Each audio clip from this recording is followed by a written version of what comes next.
We are here on site in Carrollton, Texas at Three Nations Brewing, which is my go-to brewery here in my backyard. And I've always been trying to get a tour, trying to see what goes on behind the scenes here and uncover the supply chain processes. And today we finally got our shot. Let's go take a look.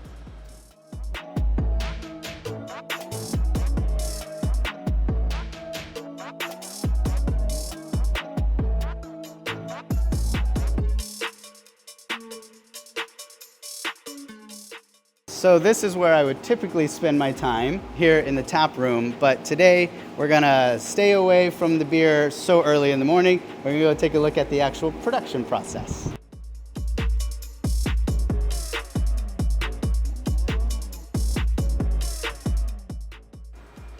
Hey there. Hi. Hey, I'm Nathan. Jackson. Jackson, nice to meet you.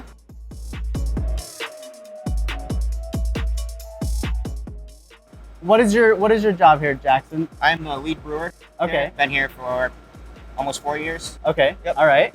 So you know your way around this place. I think Pretty I good. do. I think I do, Yeah. Can you walk us a little bit through the process of brewing? Yeah, Real sure. briefly. Okay. So it really starts with all the grain that we'll mill in, crush it up, and then you'll mix it into here. This is our mash tun. You'll mix it up with hot water, and that pretty much just breaks down all the molecules to turn into simple sugars. Okay. That kind of helps yeast ferment. So that'll just mix up in there. Usually about an hour gets it going, and then we'll transfer it into here. So this is our lauter tun. We're sucking down, basically just taking the wort underneath the grain and basically putting it on top to make a filter. Okay. So all the wort will just go through the grain, and basically it's filtering right now. I'll let it run for about 20 minutes, and that'll start getting really clear. It's pretty much just beer without alcohol in it. So it's, Oh, okay. So everything here before we send it into the fermenter is called wort. Oh, okay. W-O-R-T. W-O-R-T. Okay. Yep. All right. So after about 20 minutes or so, that'll start clearing up. Sometimes it takes a little longer. All right. And once it's as clear as you can get it, you'll start transferring it over to the kettle. That's where we'll boil it. But you got to do it pretty slow so you don't just suck the grain bed dry that you just set in here. Okay. And once we get everything in there and it gets boiling, that's when you add your hops. And you can add your hops at different stages of the boil.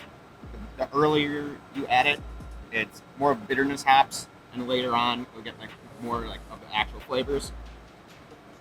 And we usually boil it for about an hour to hour and a half. Okay. Some beers are different. And then after that, we'll whirlpool it. That's basically just mixing everything up in there. Uh-huh. And yet you can add more hops, and that's when you really get some the juiciness flavors. And then we'll transfer it. We'll cool it down through our heat exchanger down here. The heat exchanger will cool it down with our cold water. That'll go up and around to our fermenters, and that's when we'll add our yeast. And that's when their pretty much fermentation process starts. Okay.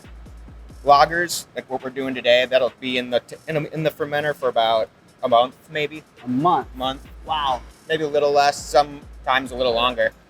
But then the ales, like our IPAs and stuff, it's usually done around week and a half to 2 weeks. Okay. Yeah.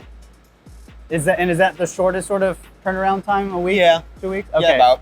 All right. So the beer that we're drinking in any sort of tap room somewhere has been a couple week process at minimum to make it, right? Yep. Wow. Yeah, Wow. like our Hellas on there, that's been in there for about a month, and it's going to be in there for a little longer. Okay. Like our Oktoberfest, they usually lager for about 2 months almost.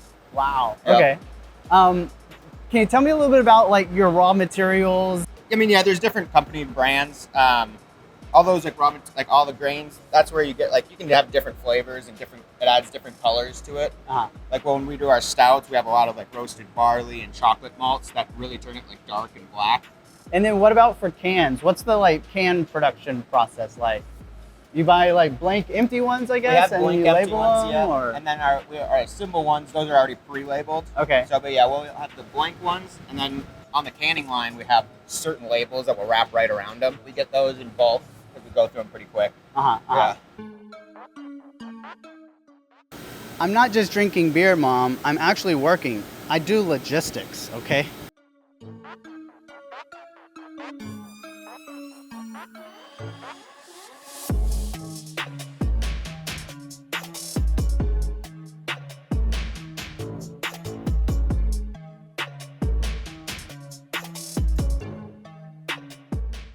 And so at some point, y'all were just a brewery, I guess, and a tap room. And then have y'all started to be able to like distribute and sell outside of here now? Yeah, we distribute. You can pretty much find us in any grocery store or liquor store in the area. And then you also would be distributing your kegs to restaurants and venues and bars. Yeah, gotcha. And do y'all do some of that like yourself, or do you like have logistics truck companies? We have a logistic company, like a distributor company that we go through. Got it. So they come pick up all of our kegs and cans like every Wednesday or Thursday. Okay.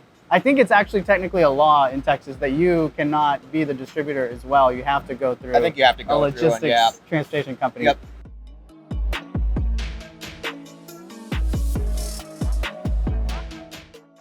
So these are the fermenters. Where after you're brewing, you transfer in, add your yeast, ferments in there. Okay.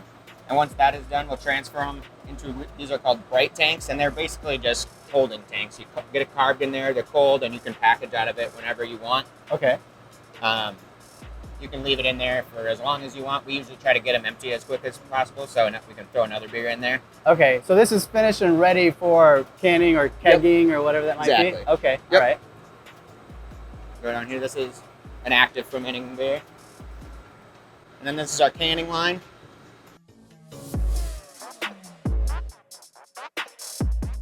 Yeah, all the cans will go up here.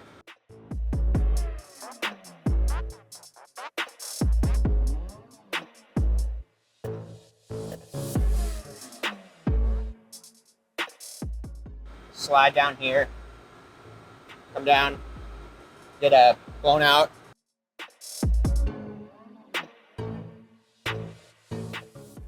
Filled through here.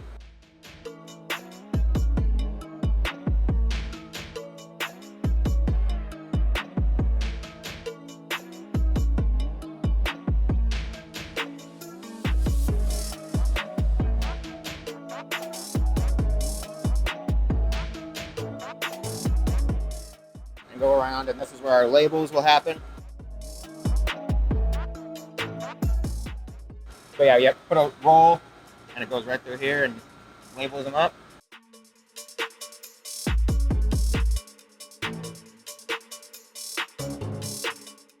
Once they're done here, we'll throw them into our case trays, and then we'll have a pallet over there. Okay, okay. We'll usually stack them up, 100 high. 100 high, all right. 100 cases.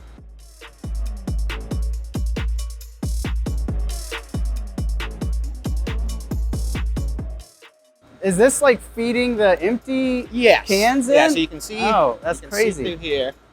They have sensors up here where Okay. it'll raise. It'll raise. Once you're done with, so this sweeper will push them down. Once that layer is empty, it'll knock our slip sheets off. Yeah, yeah. And it'll just raise up another level, and it'll just keep pushing. This is pretty sweet. Yeah. Yeah. Yeah. No, it works pretty well.